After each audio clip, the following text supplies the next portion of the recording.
আসসালামু আলাইকুম ওরহমতুল্লাহি ওয়াবারাকাতুহু।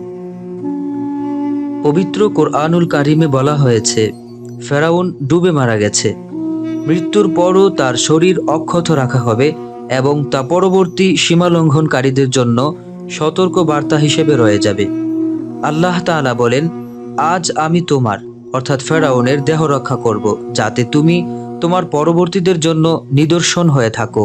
অবশ্যই মানুষের মধ্যে অনেকে আমার নিদর্শন সম্পর্কে উদাসীন। সূরা ইউনূস আয়াত নম্বর 92।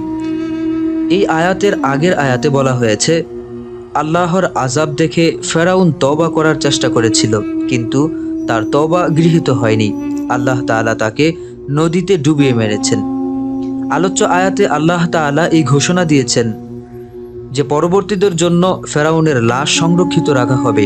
ইতিহাস সাক্ষ্য দেয়, আল্লাহর এই ঘোষণা সত্য প্রমাণিত হয়েছে। বর্তমানে ফেরাউনের মমি মিশরের কায়রোতে দ্য রয়্যাল মমি হলে একটি সাধারণ কাচের আবরণে রাখা আছে।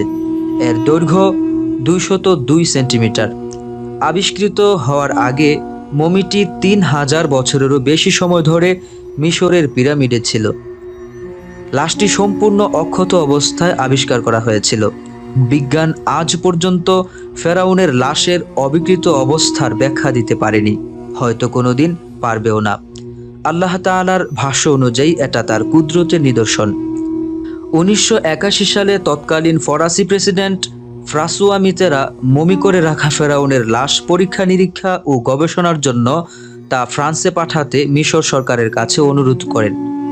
ফেরাউনের লাশবাহী বিমান যখন ফ্রান্সের মাটিতে অবতরণ করে, তখন দেশটির সরকার প্রধান ও মন্ত্রী পরিষদ সহ অনেক উচ্চপদস্থ ফরাসি কর্মকর্তা লাশটিকে সম্বর্ধনা জানাতে বিমানবন্দরে উপস্থিত হন।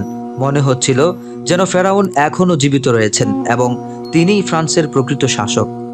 অভ্যর্থনা অনুষ্ঠানের পর ফেরাউনের লাশ ফ্রান্সের একটি বিশেষ সংরক্ষণাগার কেন্দ্রে নিয়ে যাওয়া হয়। দেশটির সেরা শল্যবিদ ও সার্জন ও লাশ বা শরীর পরীক্ষার বিশেষজ্ঞ এবং গবেষক ও প্রত্নতাত্ত্বিকদের সেখানে জড়ো করা হয়। ফেরাউনের মমিকৃত লাশ পরীক্ষা করা এবং এর অজানা রহস্যগুলো উদ্ঘাটনই ছিল এ পদক্ষেপের উদ্দেশ্য।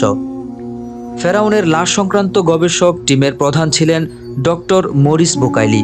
ফেরাউনের লাশ সংরক্ষণ অন্য গবেষকদের উদ্দেশ্যে হলেও বুকাইলি নিজে ফেরাউনের মৃত্যুর রহস্য উদ্ঘাটনে উদ্গ্রীব ছিলেন। সারা রাত ধরে তিনি গবেষণা চালান। কয়েক ঘন্টা গবেষণার পর ফেরাউনের লাশে লবণের কিছু অবশিষ্টাংশ পাওয়া যায়, ফলে স্পষ্ট হয় যে সাগরে ডুবেই ফেরাউনের মৃত্যু হয়েছে। মৃত্যুর পর তার লাশ সাগর থেকে উঠিয়ে এনে মমি করা হয়, কিন্তু বুকাইলির বিস্ময়ের মাত্রা ব্যাপক হয়ে উঠেছিল একটি প্রশ্নকে ঘিরে: এ লাশ কিভাবে অন্য লাশগুলোর চেয়ে বেশি মাত্রায় সংরক্ষিত বা অক্ষত রয়েছে? বুকাইলি যখন ফেরাউনের মৃত্যুর কারণ নিয়ে চূড়ান্ত প্রতিবেদন তৈরি করছিলেন এবং তাতে এটা লেখেন যে ফেরাউন সাগরে ডুবেই মারা গেছে, তখন উপস্থিত সঙ্গীদের মধ্যে একজন তাকে বললেন, এই গবেষণার ফলাফল প্রকাশে তাড়াহুড়া না করাটাই ভালো হবে, কারণ এ গবেষণার ফলাফল মুসলমানদের মতের পক্ষে যাচ্ছে। ডক্টর মরিস বুকাইলি তা নাকচ করে দেন, কারণ তার মতে এমন ফলাফলে উপনীত হওয়া অসম্ভব। বিজ্ঞানের ব্যাপক উন্নতি এবং পরীক্ষা নিরীক্ষার অত্যন্ত উন্নত মানের বা নিখুঁত সাজ সরঞ্জাম ও উন্নত কম্পিউটার ছাড়া এটা প্রমাণ করা সম্ভব নয় বলে বুকাইলি মনে করতেন। এরপর বুকাইলিকে বলা হলো, মুসলমানদের ধর্মগ্রন্থে এসেছে ফেরাউন ডুবে মারা গেছে, মৃত্যুর পরও তার শরীর অক্ষত থেকে যায়। এ কথা শুনে বিস্ময়ে হতবাক বুকাইলি ভাবলেন, এটা কি মোটেও যৌক্তিক? কারণ মুহাম্মদ সাল্লাল্লাহু আলাইহি ওয়াসাল্লাম এর যুগের আরব জাতি ও অন্যরা মিশরীয়দের মাধ্যমে ফেরাউনের লাশ মমি করার কথা জানতো না।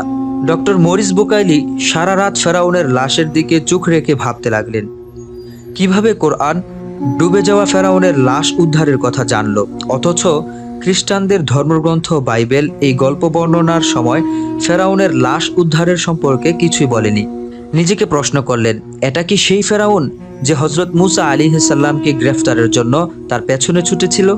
এখন থেকে প্রায় 1400 বছর আগে হযরত মুহাম্মদ সাল্লাল্লাহু আলাইহি ওয়াসাল্লাম তা জানতেন। এটা কি বিশ্বাস করা সম্ভব? অস্থির বুকাইলি সে রাতেই বাইবেল ও তৌরাত পড়া শুরু করেন।